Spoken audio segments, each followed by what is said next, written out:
Bài cho con nhầm bài. Cân xương con á. Cân xương con phải đảo rồi. Mà kìa. Ở đây đi mà. Ra vậy. Cầu này được từ sòng rồi đấy là việc đầy ấy còn ngọt cồn toàn đấy. Ngọt con hả? Mưa ta nhảy nhảy con dung prai nó ai rốt tròn xương hay nữa. Chút mình cho đầy ấy. Này đặc biệt máy đại khai đại cồn. Nhắm hết con cho nha này cho nhắm nó mà mạo nhắm bay rồi phải không? Ok. Mà mạo con nhắm bay rồi hả? Kia nó con nát. Ý có may chụp gì kia nó xong thì là được lại một rồi. Con. Đi. Lấy những đó làm tiền con là tiền là con papa ơi, này con. papa ơi đi lên, papa ơi đi lên. Hả? Anh nó nhận lên bọc chào liền. Nè, lời papa ơi là phía con này. Là phía băng cô đó, là phía băng cô này. Nè. Là phía cuốn. Yeah. Nhà thì rất nhà bài, ôi cho nhà bài à. Nhà bài đây à. Ngọt cha thằng con.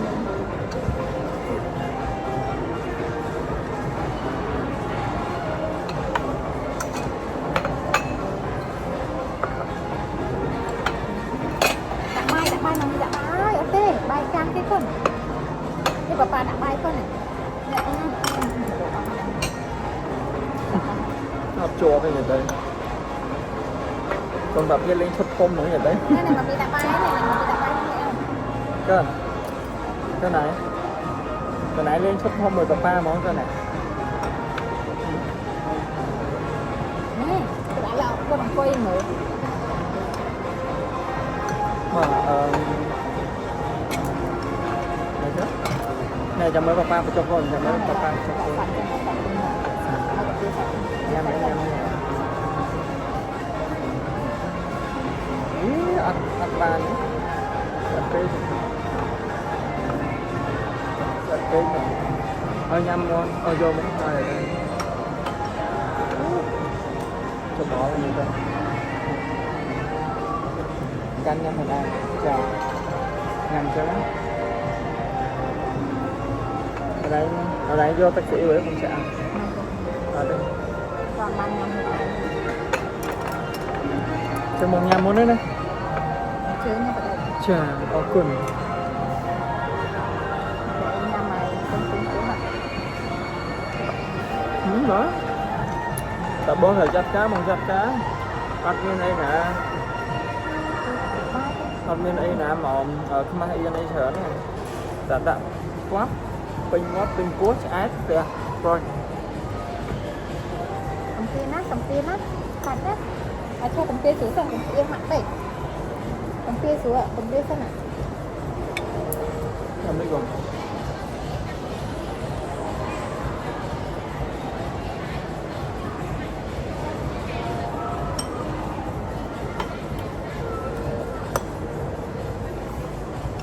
Cầm ba, cầm hai á. Ăn á.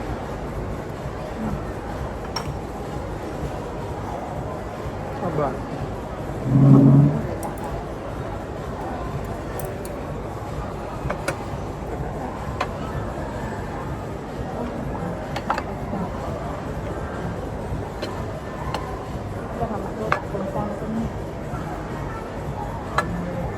Anh ấy sụp to rồi. Con ấy so bên đèo. Bạn đừng nói, đừng nói. Bạn này là con. Giờ lại tại đây. Là khó tốt. Con chưa bay ngon.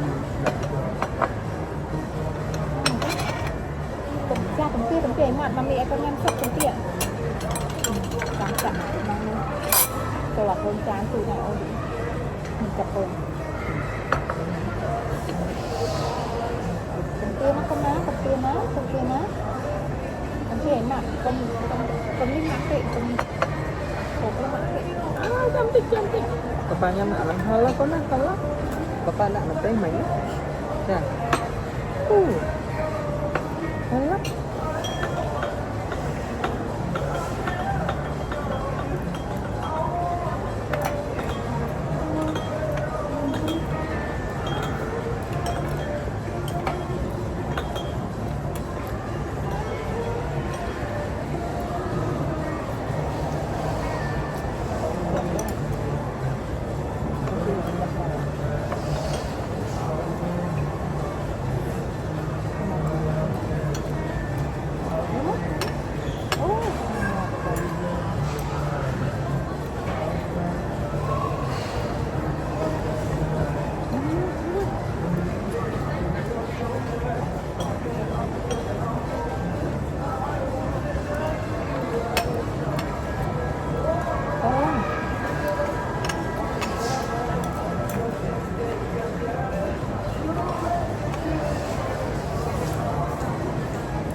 ngon nhân nữa cả tức là thêm sủi các bạn lại ngon tôm là ngon ăn tôm là ngon chấm rồi đang sủi bài tràn tiếng nó có con ta ra không ta ra không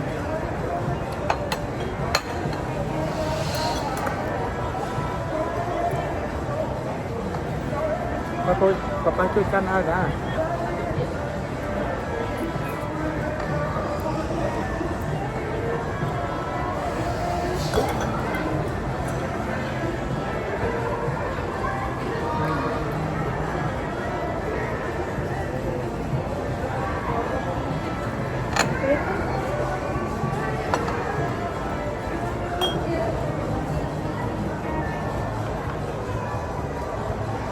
là con ông khôi ba nữa còn cây gì cây gì nào được hết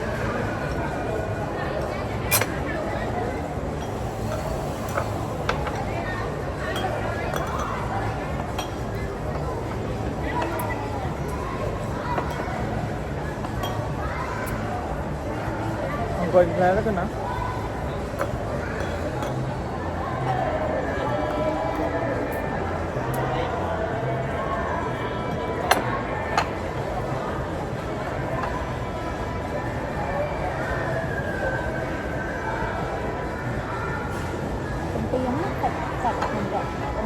con tia con tia ra con tia ra con to con tia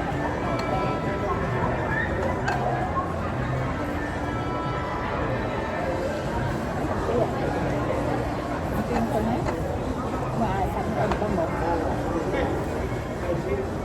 đuôi đó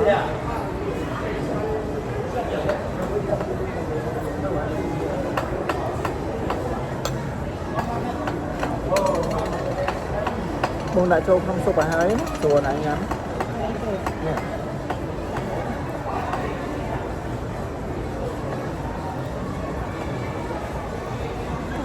cái con cái này mấy cái mấy cái con chân ca nữa này con động tác cái con này có cô mà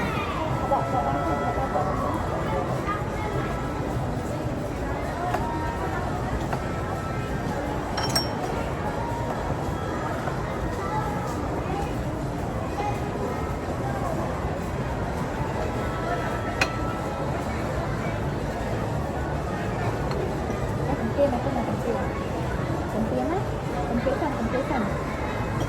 nó hồi đặt trang con này hay giờ sạch nhưng mà đông thế đấy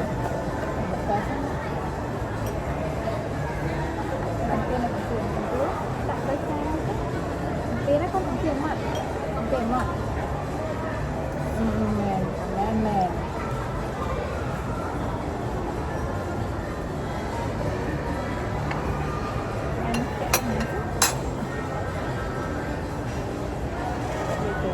nhập bài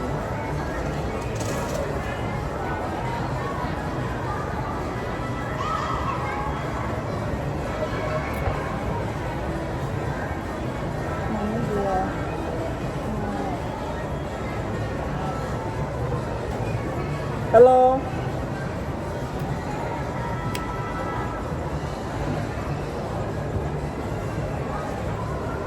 ơi nè thêm tay ngay đó lại nè thêm bài hay đọc việc ăn bái game mình score à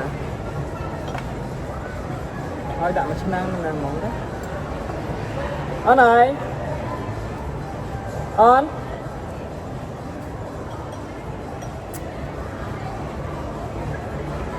on ơi on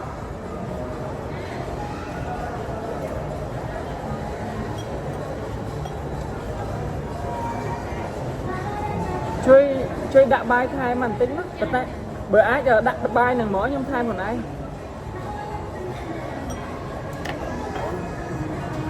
ấy đạn nó bán này chẳng năm thay một anh bà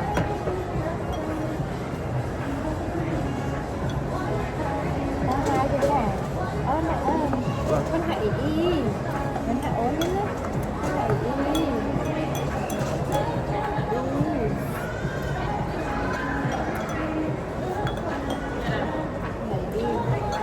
ở đấy nhâm thời ca bay bạn đấy chăm nhâm đô phần này bảo ông Các bạn đây, có ai bả hai trận đâu bạn đây rồi. Cái lá hai của tôi.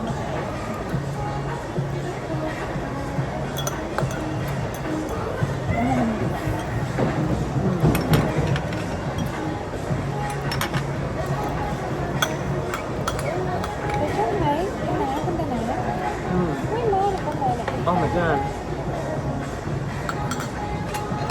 ơi em phục đòn em à nè sạch đón của em à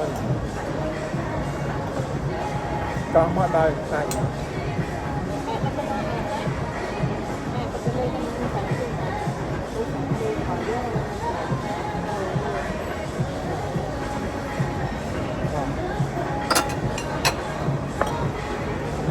cái gì mà bên trên nó mà anh là bạn nhà mà đón á mà bà chưa cho con mà bà cho con mà đón nó cái gì bà cho con đón nó mà đang này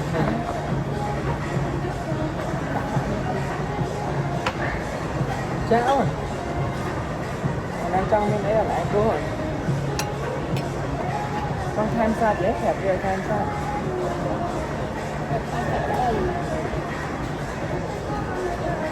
hai cái trong tham sạch cái đầy ai mừng ai mừng ai mà mắm con man mà mắm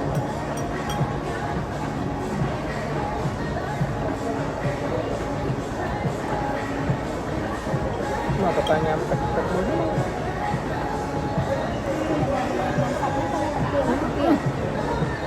oh đâu có con ba không từ vô cùng kia nó có kia. ba không từ vô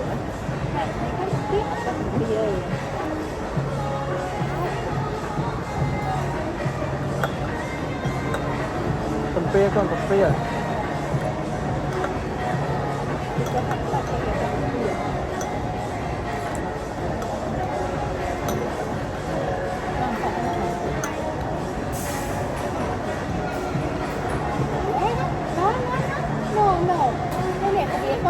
nhâm con nhâm lấy nhâm một bò bên kia baby nhâm một bon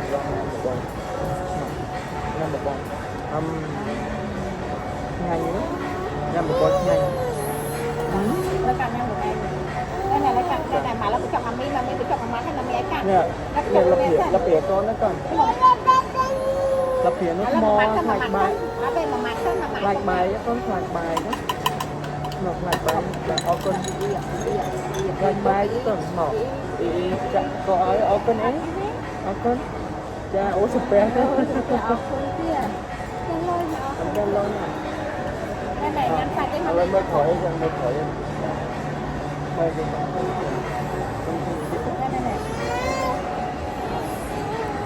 đây là việc con trả lời cho nhâm rồi đấy kìa đúng rồi đây con nhâm rồi đây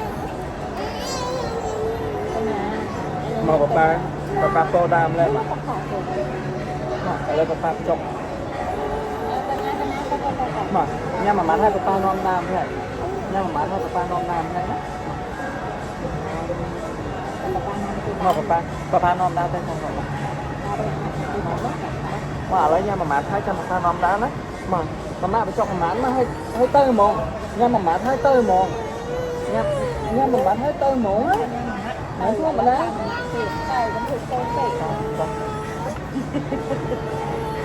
có đãพูดมาตรฐาน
dạ coi là một ha